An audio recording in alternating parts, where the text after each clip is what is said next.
হঠাৎ যদি আজরাইল হাজির হইয়া যায়, আজরাইল আলাইহিস সালামকে যদি আল্লাহ পাঠায় দেয়, আর আজরাইল আইসা যদি দেখে তোর হাতে নাচ গানের মোবাইল, তুই বসে বসে নাচ দেখতেছো, গান শুনতেছো, আজান হইতেছে, তোর গানের আওয়াজ বন্ধ হয় না, তোর নাটক বন্ধ হয় না, কত মেয়ের চরিত্রের উপরে আঘাত করতেছো, কত মানুষের জীবনটাকে দুনিয়ার থেকে বরবাদ করে দিয়েছো। আজরাইল যখন আসবে তোমার সামনে স্বাভাবিক অবস্থায় আসবে না।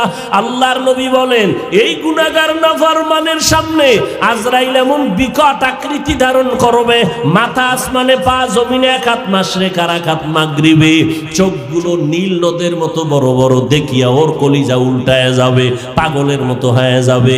ও মা বলিয়াও ডাকতে পারবে না, আব্বু বলে ডাকতে পারবে না। আজরাইল আইসা রুহুটা যখন ধরার জন্য শরীরের উপরে কদম রাখবে, রুহুটা শরীরের জোড়ায় জোড়ায় জোড়ায় জোড়ায় পালাইতে থাকবে, বের হইতে চাইবে না। চরমনের জমিনে ঘুমান্ত সৈয়দ ইসহাক রহমাতুল্লাহ আলাইহি বলতেন, লাঠির আগায় আলকাতরা মাখিয়া তুলার মধ্যে বাড়ি দিলে তুলাগুলো যেমন লাঠির মধ্যে চলে আসে, ওরে গুনাহগার জাহান্নামের আসামির যুবক, আজকে গুনার মজা পাইয়া, আজকে তুমি আমি টুপি মাথায় দিই, তোমার পায়ে ধরলাম, তোমার টুপি মাথায় দিতে ভাল লাগে না, তোমার কপাল এত খারাপ, নিজেও দাঁড়িয়ে রাখতে পারো না, যারা রাখে তাদেরও পছন্দ করো না, নিজেও নামাজ পড়ো না, যারা নামাজ পড়ে তাদেরও পছন্দ করো না, এত কপাল পরা তুমি কেমনে হইলা, নিজেও হালাল খাও না, যারা হালাল খায় তাদেরও তুমি পছন্দ করো না। আজরাইল যখন রুহুটা টান দিবে, সাথে সাথে শরীরে রগগুলো সিরিয়ার রুহুটা হাতের মধ্যে চলে যাবে।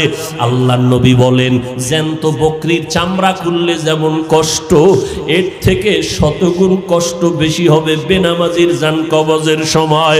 অনেক সময় যারা মরণের মানুষের পাশে থাকেন দেখছেন, বেনামাজির জান কবজের সময় চোখ উল্টায় যায়, হাত পা বাঁকা হয়ে যায়, এর মাত্র কারণ আজরাইলের দেখিয়া সহ্য করতে পারে নাই। নবী বলেন ওর জন্য আমার মাওলা জাহান্নাম বানায় রাখছেন, একটা জেলখানা বানায় রাখছেন। ওরে আল্লাহর দেওয়া পানি, আল্লাহর দেওয়া বাতাস, আমার মাওলার দেওয়া সূর্যের আলো, আমার আল্লাহর দেওয়া চাঁদের আলো, আমার আল্লাহর দেওয়া জমিনের ফসল খাইতেছো, আল্লাহর দেওয়া নদীর মাছ খাইতেছো, আল্লাহর এত কিছু নিয়ামত খাইয়া যারা আল্লাহর বিরোধিতা করবি, মানবি না, আলেম ওলামারা পাও ধরে ধরে নামাজের দাওয়াত দেয়, শুনবি না, এরপরও গালাগালি করবি। আল্লাহর নবী বলেন আল্লাহ রাগ করিয়া বলে ফেরেশতা, ওই জাহান্নাম ওর জন্য বানায় রাখছি জেলখানা, আমার হুকুম মানে নাই।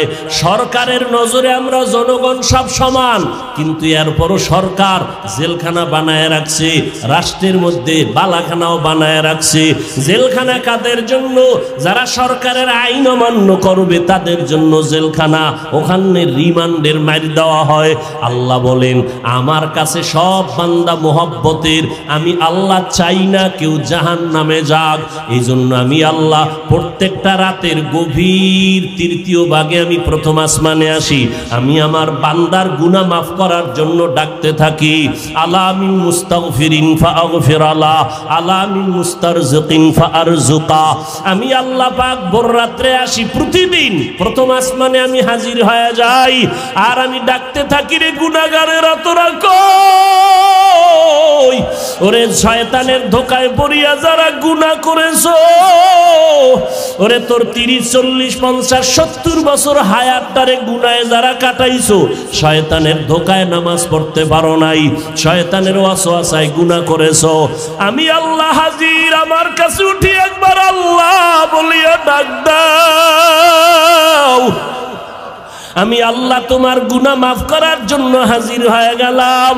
ওরে দুনিয়াতে তোমার অপরাধ যদি একটা হয়, এক ধরনের মামলা, যদি তুমি অপরাধ 2 লাইনে করো, 2 লাইনে 2 ধারায় মামলা, অপরাধ যদি 3 লাইনে করো, 3 ধারায় মামলা, এইভাবে কারো বিরুদ্ধে 10টা মামলা 10 ধারায়, কারো বিরুদ্ধে 30টা মামলা 30 ধারায়, 30 ধারার মামলার জন্য 30 বার হাজিরা দেওয়া লাগে এবং রায় 30 রকম হয়।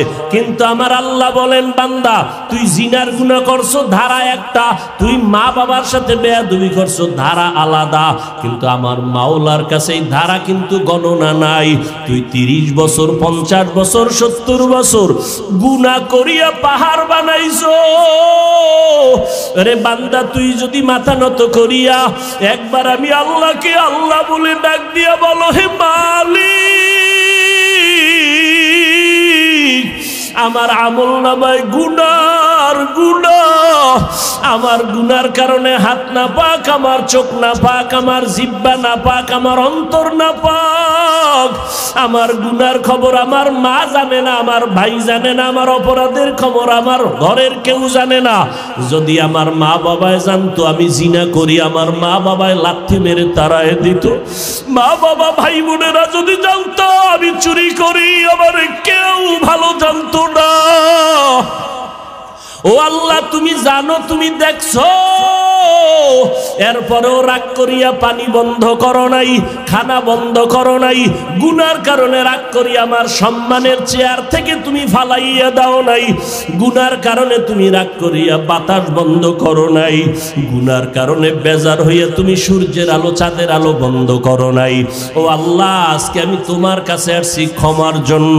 আল্লাহ বলেন, বান্দা তুই একদিন আর 2 দিন না, বছর বছর 70-80 বছর গুনাহ করিয়া বিশাল বড় পাহাড় নিয়ে যদি আমি মাওলার কাছে মাথা নত করিয়া মাসির মাথা বরাবর 1 ফোঁটা চোখের পানি ছেড়ে দিতে পারো, আমি আল্লাহর কাছে যদি দিলটা নরম করে মাওলারে ডাক দিয়ে বলো, আল্লাহ আর গুনাহ করব না,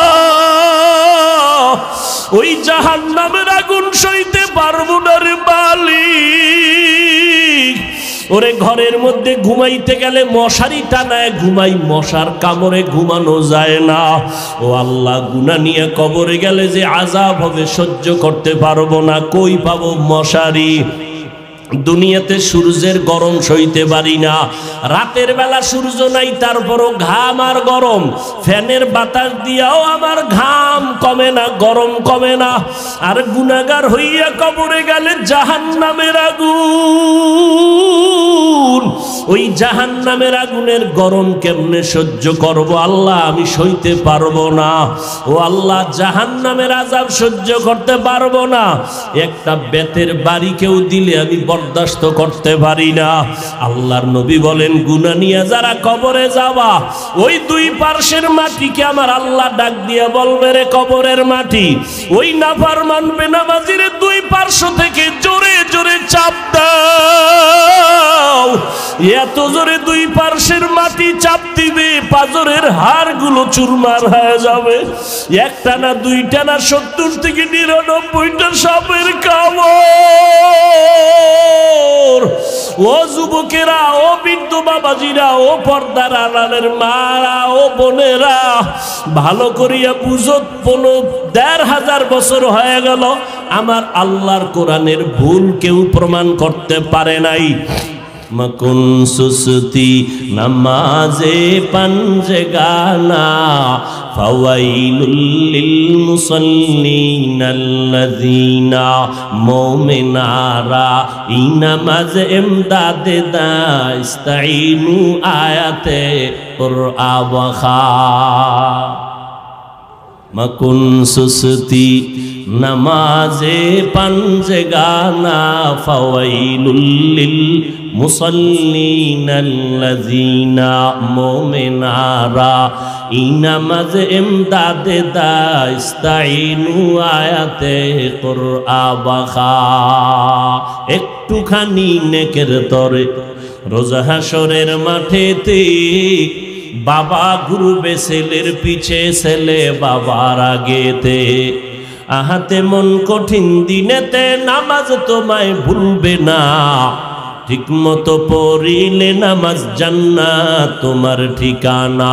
ঘুমের চেয়ে নামাজ ভালো, আর তুমি ঘুমাইও না, ঠিকমতো পড়িলে নামাজ জান্নাত তোমার ঠিকানা।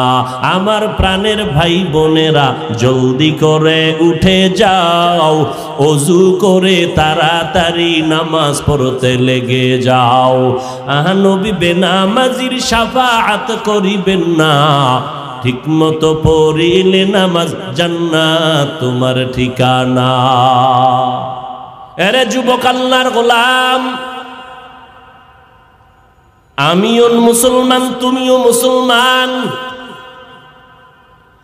আমার আল্লাহ তোমার আল্লাহ এক, আমার নবী তোমার নবী এক, আমার কোরআন তোমার কোরআন এক, আমার ধর্ম তোমার ধর্ম এক, আমার কাবা তোমার কাবা এক।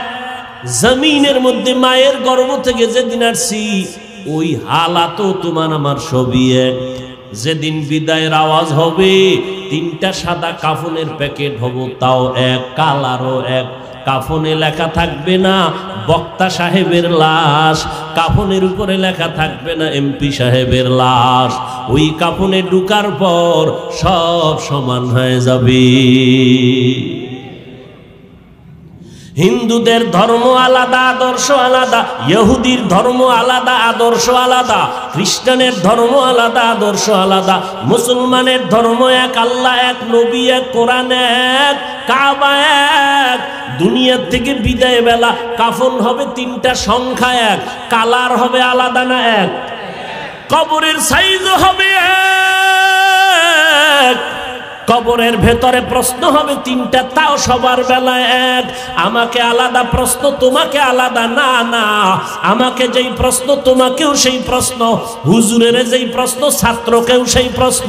প্রশ্ন হবে তিনটা, সবার বেলায় এক। তুমি কয় টাকার মালিক প্রশ্ন করা হবে না, তুমি কত শিক্ষিত প্রশ্ন করা হবে না, তোমার সম্মান কি পরিমাণ প্রশ্ন করা হবে না। প্রশ্ন সবার বেলায় তিনটা এক। রবের পরিচয় দাও, ধর্মের পরিচয় দাও, রাহমাতুল লিল আলামিনের পরিচয় দাও। তুমি আমি এক ধর্মের হইয়া তোমার আমার আদর্শ তো একই হওয়া দরকার, পোশাক এক হবে। অথচ তুমি প্যান্ট শার্টটাই পরো, আমি মদিনার লম্বা জামা পরি। আমি যদি ভুলে থাকি বলো, আমি প্যান্ট শার্টটাই লাগাই। সবাই এক পোশাকে থাকবো, কারণ আমাগো ধর্ম এক। তুমি এগুলো বুঝো না, বুঝানোর জন্য রাত নাই দিন নাই 12 মাস।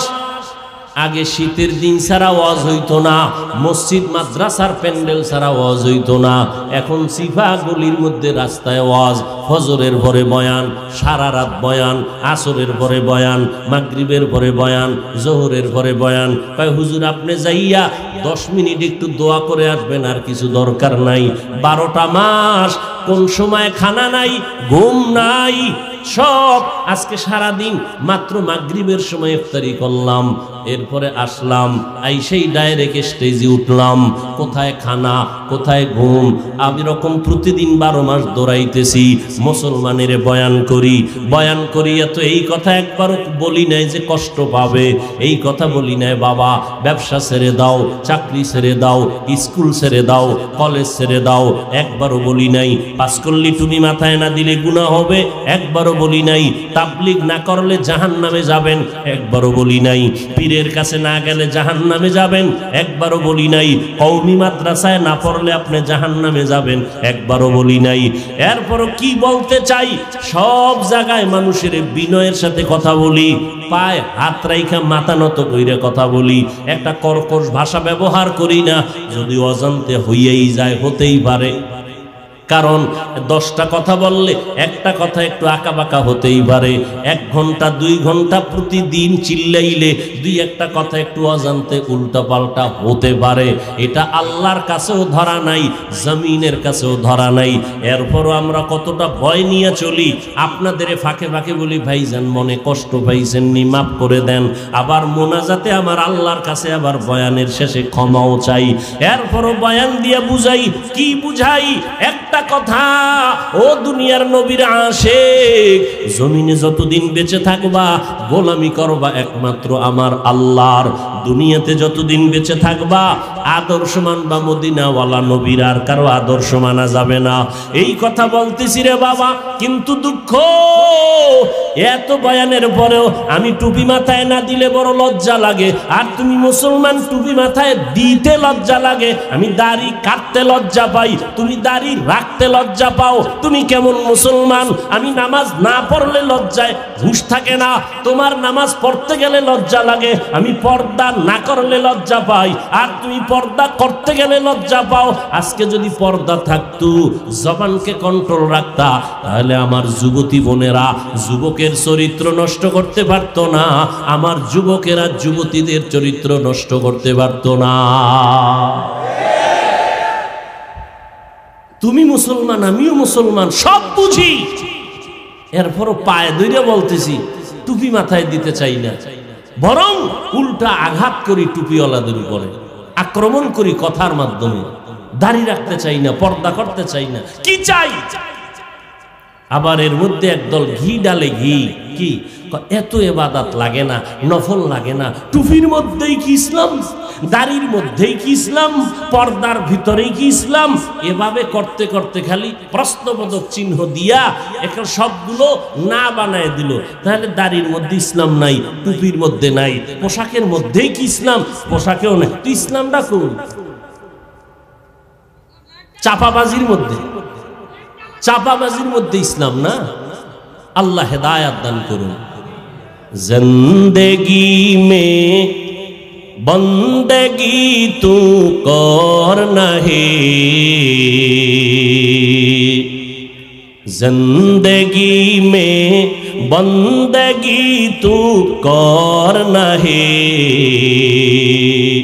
जिंदगी बे बंदगी शर्मिंदा है, जिंदगी बे बंदगी शर्मिंदा है। दुनिया में हो दुनिया का तलबगार ना हो,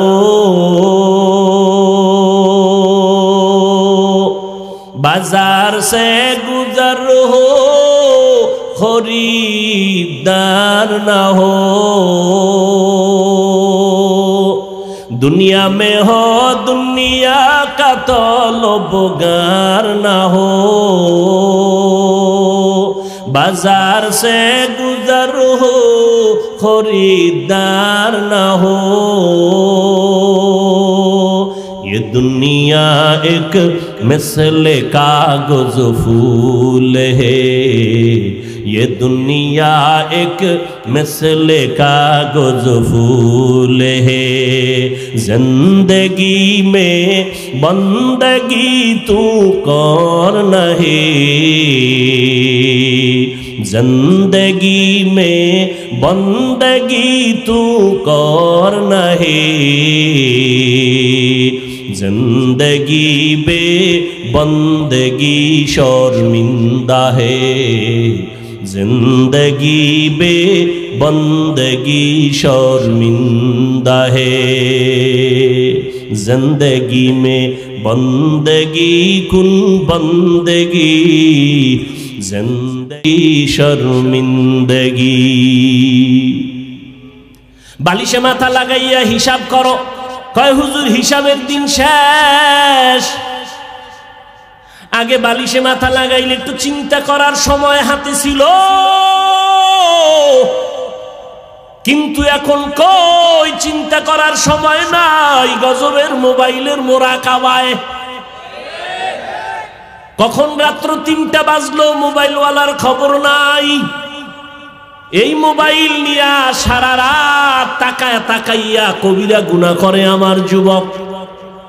আম্মা জান কয় 3টা বাজে, ল্যাপের ভিতরে বাতি জ্বলে কেন? কয় মোরাকাবায় আছে।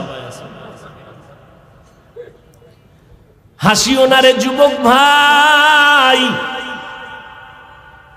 হ্যাঁ, তুমি যদি তাকায়া দেখো একটা পানির কূপের কিনারা একটা শিশু বাচ্চা খেলতেছে, অথবা জ্বলন্ত আগুনের কিনারায়, তুমি দ্রুত গতিতে খুঁজবা এই বাচ্চা কার, তাড়াতাড়ি নাও।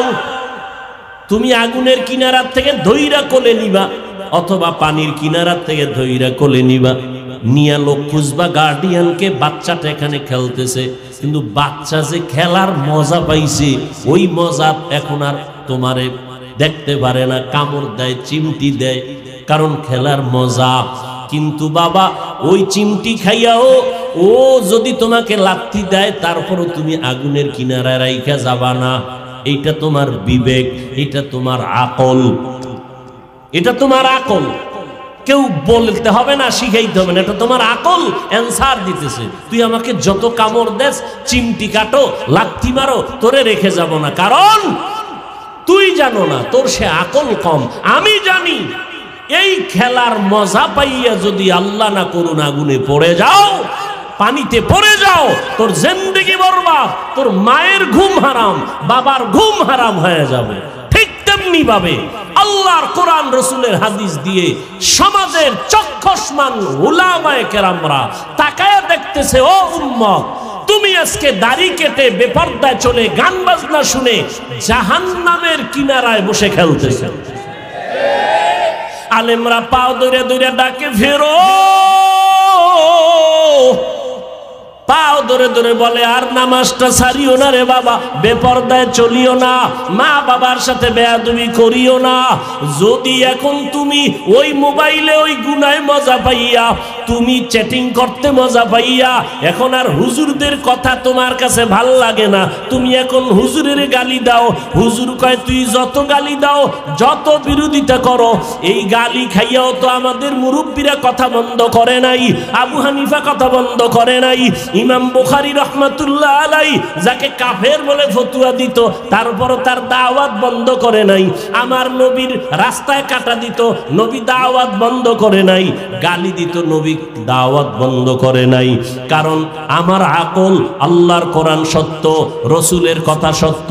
ওলামায়ে কেরাম তাকাইয়া দেখার পর বলে, বাবা তুমি যতই গালি দাও, তোমার তো জানা নাই, তুমি গুনার মজা পাইয়া খেলতে খেলতে খেলতে খেলতে হঠাৎ যদি আজরাইল হাজির হইয়া যায়,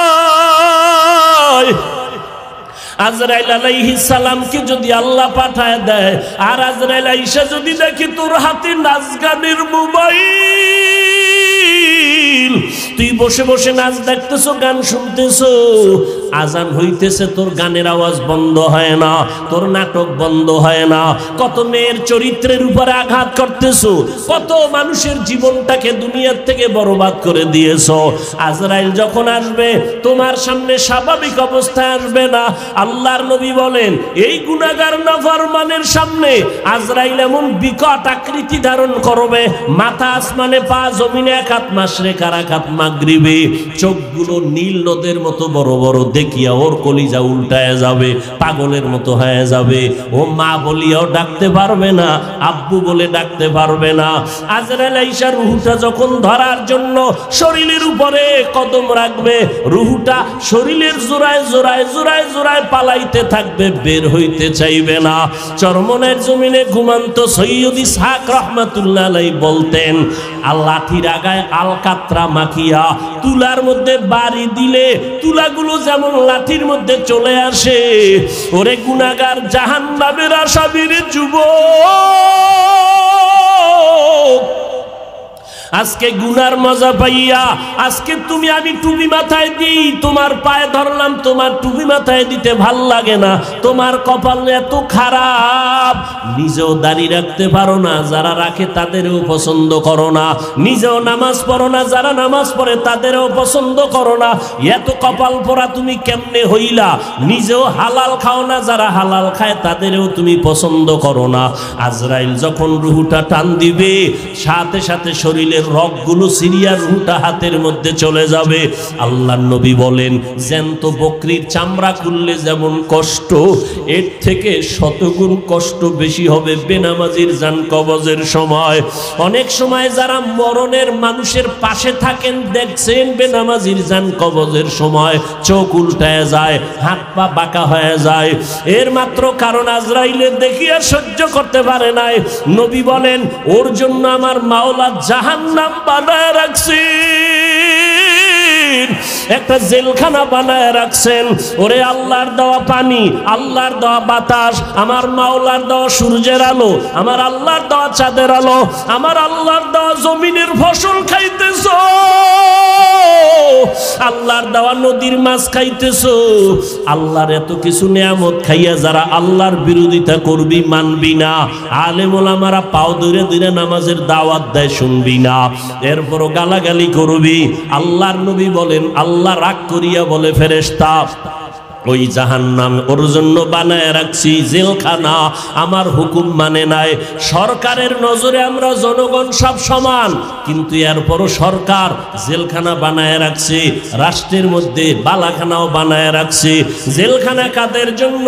যারা সরকারের আইন অমান্য করবে তাদের জন্য জেলখানা, ওখানে রিমান্ডের মার দেওয়া হয়। আল্লাহ বলেন, আমার কাছে সব বান্দা মোহব্বতের, আমি আল্লাহ চাই না কেউ জাহান্নামে যা। এই জন্য আমি আল্লাহ প্রত্যেকটা রাতের গভীর তৃতীয় ভাগে আমি প্রথম আসমানে আসি, আমি আমার বান্দার গুনাহ মাফ করার জন্য ডাকতে থাকি। আলা মিন মুস্তাগফিরিন ফাগফির আলা, আলা মিন মুস্তারজিকিন ফারজুকা। আমি আল্লাহ পাক ভোর রাত্রে আসি, প্রতিদিন প্রথম আসমানে আমি হাজির হয়ে যাই, আর আমি ডাকতে থাকি, রে গুনাহগারেরা তোরা কই? ওরে শয়তানের ধোকায় পড়িয়া যারা গুনাহ করেছো, ওরে তোর 30, 40, 50, 70 বছর হায়াতটারে গুনাহে যারা কাটাইছো, শয়তানের ধোকায় নামাজ পড়তে পারো নাই, শয়তানের ওয়াসওয়াসায় গুনাহ করেছো, আমি আল্লাহ হাজির, আমার কাছে উঠি একবার আল্লাহ বলিয়া ডাক দাও। আমি আল্লাহ তোমার গুনাহ মাফ করার জন্য হাজির হয়ে গেলাম। ওরে দুনিয়াতে তোমার অপরাধ যদি একটা হয়, এক ধরনের মামলা, যদি তুমি অপরাধ 2 লাইনে করো, 2 লাইনে 2 ধারায় মামলা, অপরাধ যদি 3 লাইনে করো, 3 ধারায় মামলা। এইভাবে কারো বিরুদ্ধে 10টা মামলা 10 ধারায়, কারো বিরুদ্ধে 30টা মামলা 30 ধারায়। 30 ধারার মামলার জন্য 30 বার হাজিরা দেওয়া লাগে এবং রায় 30 রকম হয়। কিন্তু আমার আল্লাহ বলেন, বান্দা তুই জিনার গুনাহ করছো, ধারা একটা, তুই মা বাবার সাথে বেয়াদবি করছো, ধারা আলাদা। কিন্তু আমার মাওলার কাছে এই ধারা কিন্তু গণনা নাই। তুই 30 বছর 50 বছর 70 বছর গুনাহ করিয়া পাহাড় বানাইছো, আরে বান্দা তুই যদি মাথা নত করিয়া একবার আমি আল্লাহকে আল্লাহ বলে ডাক দিয়া বলো, হে মালিক, আমার আমল নামায় গুনার গুনাহ, আমার গুনার কারণে হাত না পাক, আমার চোখ না পাক, আমার জিহ্বা না পাক, আমার অন্তর না পাক, আমার গুনার খবর আমার মা জানে না, আমার ভাই জানে না, আমার অপরাধের খবর আমার ঘরের কেউ জানে না। যদি আমার মা বাবায় জানতো আমি জিনা করি, আমার মা বাবায় লাথি মেরে তাড়ায় দিত। মা বাবা ভাই বোনেরা যদি জানতো আমি চুরি করি, আমার কেউ ভালো জানতো না। ও আল্লাহ, তুমি জানো, তুমি দেখছো, এরপরেও রাগ করিয়া পানি বন্ধ করো নাই, খানা বন্ধ করো নাই, গুনার কারণে রাগ করি আমার সম্মানের চেয়ার থেকে তুমি ফালাইয়া দাও নাই, গুনার কারণে তুমি রাগ করিয়া বাতাস বন্ধ করো নাই, গুনার কারণে বেজার হইয়া তুমি সূর্যের আলো চাঁদের আলো বন্ধ করো নাই। ও আল্লাহ, আজকে আমি তোমার কাছে আসছি ক্ষমার জন্য। আল্লাহ বলেন, বান্দা তুই একদিন আর 2 দিন না, বছর বছর 70-80 বছর গুনাহ করিয়া বিশাল বড় পাহাড় নিয়ে যদি আমি মাওলার কাছে মাথা নত করিয়া মাসির মাথা বরাবর 1 ফোঁটা চোখের পানি ছেড়ে দিতে পারো, আমি আল্লাহর কাছে যদি দিলটা নরম করে মাওলারে ডাক দিয়ে বলো, আল্লাহ আর গুনাহ করব না, ওই জাহান্নামের আগুন সইতে পারবো না রে মালিক। ওরে ঘরের মধ্যে ঘুমাইতে গেলে মশারি টানায় ঘুমাই, মশার কামড়ে ঘুমানো যায় না। ও আল্লাহ, গুনাহ নিয়ে কবরে গেলে যে আযাব হবে সহ্য করতে পারবো না, কই পাবো মশারি? দুনিয়াতে সূর্যের গরম সইতে পারি না, রাতের বেলা সূর্য নাই তারপরও ঘাম আর গরম, ফ্যানের বাতাস দিয়াও আমার ঘাম কমে না, গরম কমে না। আর গুনাহগার হইয়া কবরে গেলে জাহান্নামের আগুন, ওই জাহান্নামের আগুনের গরম কেমনে সহ্য করব আল্লাহ, আমি সইতে পারবো না। ও আল্লাহ, জাহান্নামের আযাব সহ্য করতে পারবো না। একটা বেতের বাড়ি কেউ দিলে আমি বরদাস্ত করতে পারি না। আল্লাহর নবী বলেন, গুনাহ নিয়ে যারা কবরে যাবা, ওই দুই পার্শ্বের মাটিকে আমার আল্লাহ ডাক দিয়ে বলবে, রে কবরের মাটি, ওই নাফরমান বেনামাজির দুই পার্শ্ব থেকে জোরে জোরে চাপ দাও। এত জোরে দুই পার্শ্বের মাটি চাপ দিবে, পাজরের হাড়গুলো চুরমার হয়ে যাবে। একটা না, দুইটা না, 70 থেকে 99টা সাপের কামড়। ও যুবকেরা, ও বৃদ্ধ বাবাজিরা, ও পর্দার আড়ালের মারা, ও বোনেরা, ভালো করিয়া বুঝো, 1500 বছর হয়ে গেল আমার আল্লাহর কোরআনের ভুল কেউ প্রমাণ করতে পারে নাই। আজকেও যদি কোরআনের একটা ভুল কেউ বের করতে পারো রে বাবা, আমরা এখন দাড়ি কেটে ফেলবো, নামাজ বন্ধ করে দিব, প্যান্ট শার্ট টাই লাগাবো, কিন্তু আজও পর্যন্ত কোরআনের ভুল কেউ বের করতে পারে নাই। পারছে? বরং কোরআনের ভুল বের করতে গিয়া বহু বিধর্মীরা মুসলমান হয়ে গেছে, হয় নাই? মুসলমান হয়ে গেল।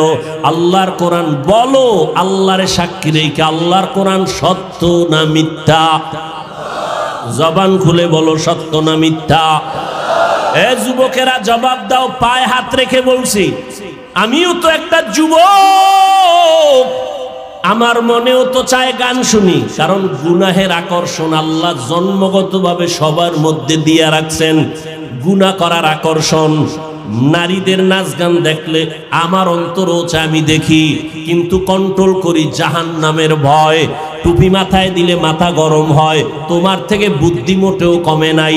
তুমি তো কথা আবল তাবল বলো, আর আমরা 12টা মাস বয়ান করিয়াও তো একটা আবল তাবল কথা বলার চেষ্টা করি না। কোন কথার পরে কোন কথা বলবো এটা আমাকে ডায়েরিতে লেখাও নাই। মাওলার কাছে ভরসা করে পড়ছি, কোন কথার পরে কোন কথা হবে আল্লাহ বলাইতেছেন, ওই কথাই বলতেছি। এরে যুবক, আল্লাহর গোলামেরা, ভালো করিয়া বুঝো, তোমাদের থেকে আমাদের মাথা নষ্ট হয় নাই, মনে করিও না গো সম্মান কম। বলো, একজনে দাঁড়ায় বলো, তোমরা যারা নবীরে মানো না আর আমরা যারা মানি, নবীর আদর্শ জবাই করেছ, বেঈমানের পা চাটা গোলাম হইয়া চুল কাটিয়া ইন্দুর আর বান্দর হয়েছ। আমরা টুপি পরে থাকি 24 ঘন্টা, ঘুমের ঘরে গেল টুপি মাথায় দিয়া বালিশে ঘুমাই। ও আল্লাহর বান্দা, তুমি বলতেছো মাথা গরম হয়, আমিও বুঝি, তারপরও কেন ছাড়ি না? রসুলের মোহাব্বত, দাড়ি রাখলে যৌবনের ভাব চলে যায়, তোমার থেকে কম বুঝি না, এরপরও কেন কাটি না? আল্লাহর আযাবের ভয়। এরে আল্লাহর বান্দারা, নামাজের সময় কি কষ্ট, ফজরের সময় শীতের মধ্যে ওইটা নামাজ পড়া অনেক কষ্ট, ঠান্ডা পানি দিয়েও জুবান বানাইয়া নামাজ পড়তে কষ্ট, এরপরও নামাজ ছাড়ি না কেন? আল্লাহর আযাবের ভয়। মরণের পরে আযাব হবে, আল্লাহর কোরআনের আয়াত। এরে নবীর উম্মতের দল, তোমাদের থেকে মাথা মতেও নষ্ট হয় নাই। এরপর আবার তুমি একটু দেখো না তাকাইয়া, তোমার ডানে বামে কত যুবক জীবনে মাদ্রাসায় পড়ে নাই, জেনারেল লাইনে পড়েছে, স্কুলে পড়ে, কলেজে পড়ে, চাকরি করে। তোমার মতো যুবক সাক্ষী দাও, 5 বেলার নামাজি আছে না নাই? তুমি বিবেকটাকে প্রশ্ন করো, তুমি কেন পারো না রে বাবা? তোমার আমার মতো যুবক র্যাব, আর্মি, পুলিশ, বিডিআর এর চাকরি করে, 5 ওয়াক্ত নামাজ পড়ে, যত কাজ থাক জামাতে পড়ে, তুমি কেন পারো না? একটু জিজ্ঞাসা করো তোমার বিবেকটাকে। তোমার মতো যুবক রাস্তায় গাড়ি চালায়, সময় মতো নামাজ পড়ে, তুমি কেন পারো না? তোমার মতো যুবক শ্রমিকের কাজ করে, হাড় ভাঙ্গা পরিশ্রম করে, রমাজানে একটা রোজাও ভাঙ্গে না, নাই? তুমি কেন রোজা রাখতে পারো না? তারাবি পড়তে পারো না, নামাজ পড়তে পারো না? আসলে কি বলো, এবার কি দলিল দিবা? এতদিন তো হুজুরদের একটু চাইপা রাখছো, হুজুর পারা যায় না, এখন আমাকে জবাব দাও। তোমার মতো যুবক একই স্কুলে পড়ো, ও নামাজ পড়ে তুমি পড়ো না, তুমি একই ডিপার্টমেন্টে চাকরি করো, 10 জন নামাজ পড়ে তুমি পড়ো না, এখন কি জবাব দিবা বলো? এখন জবাব একটাই, তোমার কপাল পুড়ে গেছে, তোমার উপরে আমার আল্লাহ বেজার, তোমার উপরে মা বাবার অভিশাপ, মা বাবা বরদোয়া দিয়ে দিছে, তোমার কপাল পুড়ে গেছে। মোনাজাত তো সবাই দেই, অনেকের চোখে পানি, আবার অনেকের চোখে পানি নাই, কান্না নাই, আর একজন কানতে কানতে বেউসায় যায়, কারণ ওর উপরে মাওলার রহমতের নজর লাগছে, আল্লাহ ওয়ালাদের দোয়া লাগছে, মা বাবার দোয়া লাগছে, চোখের পানি এমনিই বের হয় না। তোমার এই মিরপুর থানায় আসামি ধইরা পুলিশে কি মারা মারে, এরপরও চোখে পানি আসে না, নাই? অথচ ওয়াজের প্যান্ডেলে আল্লাহওয়ালারা উলামায়ে কেরাম বয়ান করে, 50 হাত 200 হাত দূরে বসে যুবক চিৎকার দিয়া কান্না করে, একজনারে বেত দিয়ে মারলেও কান্দে না, আর একজনে বয়ান শুনে শুনে কান্না করে। একটু চিন্তা করো, ওরে মারলো কে? এরে যুবক, আমাকে একটু বিবেক দিয়া জবাব দাও, বিবেকের সাথে বেঈমানি করিস না রে যুবক। একই চুলায় রান্না হয় ভাত আর তরকারি, রান্না করার রাঁধুনি আমার মা, খেয়াল করো, একই তরকারি, একই মশলা, একই চুলা, একই আগুন, রান্নার পরে আব্বা খায়, আম্মা খায়, আমিও খাই, বোনেরাও খায় একই, কিন্তু দিন দিন আব্বা আম্মা হয় দুর্বল, আমরা হই শক্তিশালী সবল। এই বুদ্ধিজীবীরা জবাব দাও, আমাকে তো বুদ্ধি নেই, তোমার অনেক বুদ্ধি, জবাব দাও কারণ কি? আল্লাহর কুদরত বলবা না, কারণ তুমি আল্লাহকে মানো না, তুমি আল্লাহর কুদরত বলবা কেন? আমরা বলবো আল্লাহর কুদরত। একই খানা, একই চুলায় রান্না, আব্বা আম্মা একই খানা খায়, আমরাও একই খানা খাই, তাদের রোগ বাড়ে, আমরা শক্তিশালী হই, তারা দুর্বল হয়, কারণ কি? এত যুক্তি, এত বুদ্ধি, দাও জবাব দাও। এরে আল্লাহর বান্দা, তোমার থেকে 1000 কোটি গুণ বুদ্ধিমান ছিল আবু জাহাল, যার নাম ছিল আবুল হেকাম, বুদ্ধিমানের বাবা। কিন্তু বুদ্ধি হইলে কি হবে? পৃথিবীর শ্রেষ্ঠ মানুষটাকে মানুষ বলে চিনতে পারে নাই।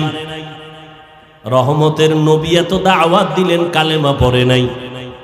এরে যুবক, একটু চিন্তা করো, বালিশে মাথা লাগাও, যার মনের মনে প্রশ্ন করো, আমার মতো যুবক যদি স্কুলে পড়ে নামাজ পড়ে আমি কেন পারি না?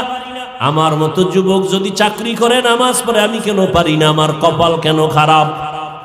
এইভাবে যখন চিন্তা করতে থাকবা, একদিন দেখবা হেদায়েতের দরজা খুলে যাবে। আর মা বাবার কাছে মাঝে মাঝে দোয়া চাইও, মা বাবায় দোয়া করলে আরশে আজিমে পৌঁছতে কোনো পর্দা থাকে না। এজন্য মা বাবার দোয়া বড় দামি। মা বাবার চোখের পানি আর দোয়া ছাড়া আমি বান্দা চেয়ারে বসতে পারি নাই। মা বাবার চোখের পানি আর দোয়া ছাড়া যুবক পরীক্ষায় পাস করতে পারো নাই। মা বাবার চোখের পানি আর দোয়া ছাড়া তুমি বাড়ি গাড়ির মালিক হতে পারো নাই। অতএব এখনো সময় আছে, তওবার দরজা খোলা, নেক আমল ধরো, শিরিক মুক্ত জীবন গড়ো, আল্লাহর মোহাব্বত নিয়ে চলো। চাকরি ছাড়া লাগবে না, স্কুল বন্ধ করা লাগবে না রে বাবা, মাদ্রাসায় আসার দরকার নাই।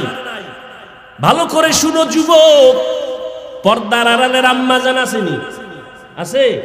এরে আম্মা জান, আপনারা আয়েশা রাদিয়াল্লাহু আনহার মতো ধন্য নারী, আপনারা খাদিজা রাদিয়াল্লাহু তাআলা আনহার মতো নারী, এরে আম্মা জান ফাতেমা রাদিয়াল্লাহু তাআলা আনহার মতো নারী, আপনারা উলামায়ে কেরামের মায়ের মতো মা।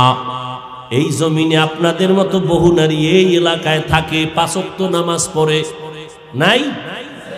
ভিন্ন আম্মারা আপনারা কেন পারেন না? এরে আম্মা জান, ও যুবতী বোনেরা, তোমার মতো যুবতী বোন আজান হলে মাথায় কাপড় দিয়া 5 বেলার নামাজ পড়ে, এরকম যুবতী বোন আছে না নাই? তুমি কেন যুবকের চরিত্র নিয়ে সিনেমিনে খেলো, মোবাইলের মাধ্যমে চ্যাটিং করো? এক আল্লাহর বান্দা বহুদিন হয়ে গেছে বিয়ে করে না। ছোট ভাই একদিন ডাক দিয়ে কয়, বয়স এত বেড়ে গেল ভাইজান, আপনি বিবাহ করেন না কেন? মা বোনেরা ভালো করে শুনেন, যুবকেরাও শুনো বাবা। বড় ভাই ডাক দিয়ে কয়, আমি বিবাহ করব, পছন্দের কোনো মেয়ে পাই না। ছোট ভাই বুঝতে পারছে মনে হয় যেন সম্ভ্রান্ত পরিবারের মেয়ে লাগবে, একটু টাকাওয়ালা। ডানে বামে খোঁজ দিয়ে এক প্রস্তাব দিল, অমুক বাড়ির মেয়ে বড় ভালো। বড় ভাই বলে, না আমি এ মেয়ে বিয়ে করব না। বলে অনেক সুন্দরী। সুন্দরী চাই না তো কি চাও? হ্যাঁ, বড় ভাই বলে বিয়ে করতে চাই, আমার সীমানা প্রায় পারাইয়া যাইতেছে, বিবাহের বয়স অনেক আগেই হয়ে গেছে, করি না, কারণ আমি এমন একজন আল্লাহর বান্দি যুবতী মেয়ে চাই। ছোট ভাই বলে, কেমন মাইয়া চাও? কয়, আমি এমন একটা মেয়ে চাই যেই মেয়ে আমার স্ত্রী হইয়া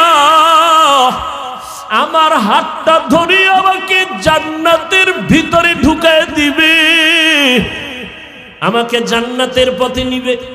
আর এমন একটা মেয়েকে বিয়ে করব যেই মেয়েটা আমাকে একটা পুত্র সন্তান উপহার দিবে, যেই সন্তানটা উম্মতের জান্নাতের পথ দেখাবে। ছোট ভাই কয়, তোমার কপালে বিয়া নাই। চলে গেল। এই বিয়া নিয়ে এখন আর কথা বলে না। কিন্তু বড় ভাই ডাক দিয়ে কয়, শোন, আমার অন্তরের নিয়ত যদি সঠিক হয়, ইনশাআল্লাহ আমি আজ না কাল এমন মেয়ে পেয়ে যাব, যদি আমার নিয়তে ভেজাল না থাকে। এভাবে ধৈর্য ধারণ করলেন। দীর্ঘ কিছুদিন পরে পার্শ্বে এক এলাকায় চলে গেল, শুনছে ওখানে এক আল্লাহওয়ালা আসছেন, বড় বুজুর্গ, দোয়া করলে কবুল হয়ে যায়। দোয়ার জন্য চলে গেল। গিয়া দেখে হুজুর মসজিদে ওজিফা পালন করে, আমলে আছেন। সালাম, হুজুর আমি অমুক এলাকার এক বান্দা যুবক, আসছি আপনার দোয়া নেওয়ার জন্য। বিবাহ করেছো নাকি? বলে না, করি নাই, দোয়া করবেন। হুজুরের সাথে কথা বলতেছে, ঠিক এমন টাইমে পর্দার আড়াল থেকে মসজিদের জানালা দিয়া একটা যুবতী মেয়ে সালাম দিল, আসসালামু আলাইকুম। হুজুর বলে, কে? বলে, আমি এই এলাকার এক যুবতী মেয়ে। কি চাও? হুজুর একটু দোয়ার জন্য আসছি, আমার আব্বাজান বড় অসুস্থ। তাই নাকি? বলে, হ্যাঁ। হুজুর ওখানে প্রায় সময় আসেন, মানুষকে দাওয়াত দেন, মসজিদে আমল করেন, মোটামুটি পরিচিত। এইবার মেয়ে কয়, হুজুর দোয়া করবেন, আল্লাহ পাক রব্বুল আলামিন আমার জন্য যেন ভালো একটা পাত্রের আয়োজন করেন। কয়, তুমি কেমন পাত্র চাও? কয়, হুজুর আমার বিবাহের জন্য আমি এমন একটা পুরুষ যুবক চাই, যেই যুবক আমার হাত ধরে আমাকে জান্নাতে নিবে এবং আমাকে এমন একটা পুত্র সন্তান উপহার দিবে আল্লাহর দয়ায়, যেই পুত্র সন্তান উম্মতের দায়িত্ব নিয়ে জান্নাতের পথ দেখাবে বাতিলের মোকাবেলায়। হুজুর শুইনা চুপ হয়ে গেলেন। পাশের পুরুষ যুবক ডাক দিয়ে কয়, হুজুর বেয়াদবি মাফ করবেন, আমি দীর্ঘ বছর এই লালন করতেছি, কল্পনা করতেছি এমন গুণের মেয়ে আমিও চাই। হুজুর বলে, মেয়ের ফ্যামিলি গরিব, আমার গরিব টরিব লাগবে না, আপনি যদি দয়া করে ব্যবস্থা করে দেন আমি আলহামদুলিল্লাহ রাজি হয়ে যাব। আলহামদুলিল্লাহ ব্যবস্থা হয়ে গেল, যুবক যুবতীর সাথে বিয়া হয়ে গেল। এই দুইজনার সংসার শুরু হয়ে গেল। এই যুবক আর যুবতীর দাম্পত্য জীবন সুখময় জীবন। ফজরের সময় ঘুম থেকে একজন যদি উঠতে না পারে, স্ত্রী যদি আগে উঠে স্বামীকে কয়, উঠো, আল্লাহর সাথে একটু মোলাকাতের কথা বলার চেষ্টা করো। অতিও গভীর হয় রজনী যখন, নীরবে প্রভুর নাম জপিও তখন। প্রভুর করুণা যদি পাইবারে চাও, গভীর রাতে উঠে প্রভুর গুণগান গাও। স্বামী যদি আগে উঠে স্ত্রীকে ডাকে, উঠো, রান্না বান্না হয় না, এক বন্ধ, আগে নামাজ তারপরে রান্না। এইভাবে জীবন চলতেছে, এর মধ্যে একটা সন্তান আল্লাহ দান করছেন, পুত্র সন্তান।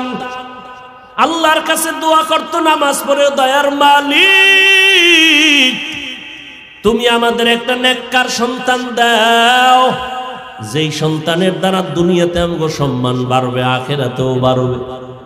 আল্লাহ দোয়া কবুল করে ফেলছেন, এমন একটা পুত্র সন্তান আল্লাহ তাদের দান করেছেন, যেই সন্তান দুনিয়াতে আইসা মা বাবার আদর্শ নিয়ে বড় হইয়া রাশিয়া, সিরিয়া, মিশর, ইরাক পুরা জগৎটাকে বিজয়ের পতাকা উড্ডীন করে বাইতুল মুকাদ্দাস মুসলমানের প্রথম কিবলা, যেখানে এক রাকাত নামাজ পড়লে 50,000 রাকাত নামাজের সওয়াব, ওই বাইতুল মুকাদ্দাসের উপরে হামলা, বিভিন্ন বিধর্মীদের হামলা। এই সন্তান গিয়া ইতিহাসের পৃষ্ঠা খুলো, বাইতুল মুকাদ্দাসকে হাতের মধ্যে নিয়ে বিজয়ের পতাকা উড়াইয়া দিলেন। ইতিহাসবিদরা বলেন এর মতো বীর যোদ্ধার ইতিহাস এত স্মরণীয় যে কিয়ামতের আগে এরকম বীর আসবে কিনা জানা নাই।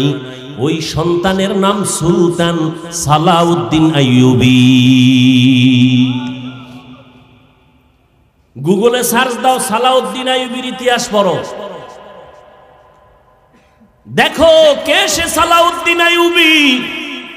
রাষ্ট্র পরিচালনা করেছে, ওই সিরিয়া মিশর বিজয়ের পতাকা উড্ডীন করেছে, বাইতুল মুকাদ্দাসকে হাতের মুষ্টির মধ্যে নিয়ে গেল, বেঈমানদের দখল থেকে, অত্যাচার থেকে মুসলমানকে পরিত্রাণের জায়গায় নিয়ে আসলো। এরে যুবক আল্লাহর গোলাম, মনটা কি স্থির করা যায় না? অন্য মেয়ের চরিত্র যদি তুমি নষ্ট করো, তোমার বোনের চরিত্র তার একজন নষ্ট করতে পারে, তুমি এটা চিন্তা করো। এরে যুবতী বোনেরা, কত যুবকের চরিত্র নষ্ট করতেছো। তোমার ভাইয়ের চরিত্র যদি কেউ নষ্ট করে তুমি কেমন মনে করবা? এইভাবে যদি একটু চিন্তা করো, তাহলেই তোমার অন্তরটা ঠিক হয়ে যাবে। আল্লাহ তো দরজা দিয়ে ডাকতেছেন, এজন্য ওলামায়ে কেরামের মজলিসে বসো। এই যে আপনারা বসছেন বয়ানে, আল্লাহকে সাক্ষী রেখে বলেন, জীবনে ওয়াজে বসেন নাই, আজকে 2 ঘন্টা বয়ানে বসার পরে আল্লাহকে সাক্ষী রেখে বলেন, অন্তরের মধ্যে কি একটু ধাক্কা লাগছে? এই যুবকেরা বলো, লাগছে? 2 ঘন্টা বয়ানে যদি ওলামাদের সামনে বসে যদি অন্তরে ধাক্কা লাগে, আল্লাহর কসম, যারা ওলামাদের পিছনে দিন দিন বছর বছর সময় দিবে, ইনশাআল্লাহ ওই লোকটা জান্নাতি হয়ে কবরে যাবে। কারণ ওর মধ্যে ধাক্কা লাগতে লাগতে লাগতে লাগতে এত মজবুত হয়ে যাবে, না খাইয়ে থাকবে, হারাম খাবে না, নামাজ ছাড়বে না, মরিয়া গেল জামানে কালেমা জারি হয়ে যাবে। এরে যুবক আল্লাহর গোলাম, এখনো সময় আছে, তওবা করো, মা বাবার দোয়া নিয়ে চলো, আর আল্লাহর কাছে মনে মনে ডাকো। জোরে ডাকার দরকার নাই, তোমার অন্তর থেকে তুমি বলতে থাকো, আল্লাহ আজকে মিরপুরের জমিনে আসছি, ও আল্লাহ, অনেকে গ্রামে মা বাবার রাইখা এই শহরে থাকো রে বাবা, গ্রামের মা বাবায় কষ্ট করে, তোমার খবর নাই। অনেকে বড় লোক, আরামের বিছানায় ঘুমাও, সন্তান আর পরিবার নিয়ে কত খানা খাও, মা বাবায় তোমার জন্য আরামে খানা খায় না, ঘুমায় না। এমন একটা রাত্র নাই যে তোমার টেলিফোন না করে, ও বাবা তোর শরীরের অবস্থা কি, কখন খানা খেয়েছো, কখন ঘুমাইছো। ওই মা বাবারে যারা রাইখা ঘুমাও, মা বাবার দোয়া ছাড়া আগাইতে পারবা না রে যুবক। এখনো সময় আছে, তওবা করে নাও।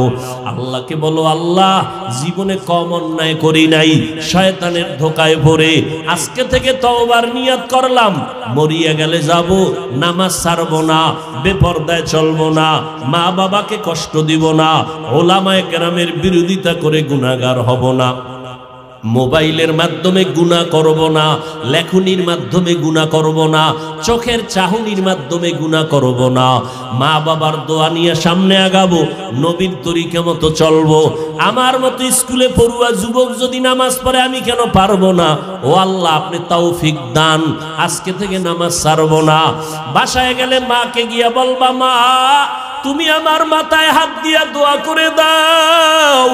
আজকে ময়দানে কত আল্লাহর বান্দারা কানলো, আমার চোখে পানি নাই, মা গুনার কারণে বুঝি আল্লাহ বেজার, তুমি দোয়া করিয়া দাও। মা যদি দোয়া করিয়া দেয় তাহলে তোমার কপাল খুলিয়া যাবে। তুমি ডাক্তার হও বাধা নাই, ইঞ্জিনিয়ারিং পড়ো বাধা নাই, প্রফেসর হও বাধা নাই, সাংবাদিক হও বাধা নাই। তবে অনুরোধ, আদর্শ নিয়ে চলো মদিনার আদর্শ। সময় মতো নামাজটা পড়ে নিবারে বাবা। মুরব্বীদের সামনে কোনো ভালো খারাপ আচরণ করবা না, ওলামায়ে কেরামের বিরোধিতা করে গুনাহগার হবা না, দেশের বিরুদ্ধে জাতির বিরুদ্ধে কোনো ষড়যন্ত্র করবা না। আল্লাহর আযাবের ভয় নিয়ে তুমি তওবা যদি করতে পারো, এক ফোঁটা চোখের পানি ছাড়তে পারো, আল্লাহ মুহূর্তে তোমার তওবা কবুল করে নেবেন, জীবনের গুনাহগুলো মাফ করে দিবেন। ও আল্লাহর বান্দারা, ও পর্দার আড়ালের আম্মা জানেরা, বোনেরা, আল্লাহর কাছে তওবা করেন, জীবনে কারো হক নষ্ট করবেন না, চরিত্রের উপর আঘাত দিবেন না, স্বামীর খেদমতে স্বামীর মালের হক ঠিকমতো রক্ষা করবেন, সন্তানের হক ঠিকমতো আদায় করবেন। আপনার সন্তান ডাক্তার হবে আলহামদুলিল্লাহ, আপনার সন্তান ইঞ্জিনিয়ার বানাবেন আলহামদুলিল্লাহ, তবে অনুরোধ, বেয়াদব বানাবেন না। আপনার সন্তানের আচরণে যেন উলামায়ে কেরাম কষ্ট না পায়, আপনার সন্তানের ব্যবহারে যেন এলাকার মুরব্বীরা কষ্ট না পায়, আপনার সন্তানের কারণে আপন বন্ধু বান্ধবরা যেন কষ্ট না পায়। বরং আপনার সন্তানকে এমন আদর্শ দিয়া যাবেন, সন্তানের ব্যবহারে সবাই দোয়া করবে, খুশি হয়ে যাবে, দিলে শান্তি লাগবে। এমন একটা সন্তান আদর্শ ডাক্তার বানায় যান, আদর্শ ইঞ্জিনিয়ার বানায় যাবেন। ও যুবকেরা, জবানকে হেফাজত করো, আল্লাহর কাছে বলতে থাকো, আল্লাহ তুমি মেহেরবানি করে আমাকে কবুল করে নাও। আল্লাহর কাছে ব্যবসায়ী ভাইরা, ব্যবসার জায়গায় বসি আমার আল্লাহর হুকুম মতো চলেন, নামাজটা ঠিক মতো পড়েন, দেখবেন অল্প টাকায় বরকত অনেক বেশি হবে। কাস্টমারের সাথে খারাপ আচরণ করবেন না, ধোঁকা দিবেন না। আল্লাহর কাছে এভাবে বলতে থাকেন, আল্লাহ যেইভাবে ব্যবসা করলে দুনিয়াতে শান্তি পাবো, সম্মান বাড়বে, আখিরাতে নবীজির সাথে জান্নাতে থাকতে পারবো, ওইভাবে ব্যবসা করার তৌফিক দাও, মানুষের সাথে ভালো আচরণ করার তৌফিক দাও। তুমি তৌফিক না দিলে সম্ভব হবে না। এইভাবে তওবার নিয়ত যদি অন্তরে থাকে, তবে একটা চিরচরিত সত্য কথা, আবু জাহাল নবীজিরে 13টা বছর দেখলো, বয়ান শুনলো, নবীর সব কিছু জানলো, এরপরও কালেমা পড়লো না। অন্যদিকে ওমরের মতো বান্দা নবীর গর্দান কাটতে আসিয়া কালেমার রশি গলায় লাগাইয়া নবীজির জন্য এত পাগল, নবীর কাছে তওবা করিয়া জান্নাতের টিকিট নিয়ে নিল। এই ওমরের এত সম্মান আল্লাহ বাড়ায় দিয়েছেন। ঠিক কিয়ামত পর্যন্ত আবু জাহাল থাকবে না ঠিকই, কিন্তু আবু জাহালের কঠিন অন্তরের মতো কিছু অন্তরালা মানুষ জমিনে থাকবে। হাজারো বয়ানে তাদের দিলটা নরম হবে না, তওবা নসিব হবে না, বরং বয়ান শুনিয়া বাইরে গিয়া বিরোধিতা করবে, এই সমস্যা ওই সমস্যা, এই ভুল সেই ভুল, আসলে নিজের গুনার কথা একবারও চিন্তা করবে না। আর একদল বান্দা থাকবে কিয়ামত পর্যন্ত ওমরের চরিত্রের, এরা গুনাহ নিয়ে প্যান্ডেলে ঢুকবে, হঠাৎ করিয়া যখন জাহান্নামের ভয় অন্তরে ঢুকবে, তখন পাগলের মতো হয়ে যাবে, আমি কইছিলাম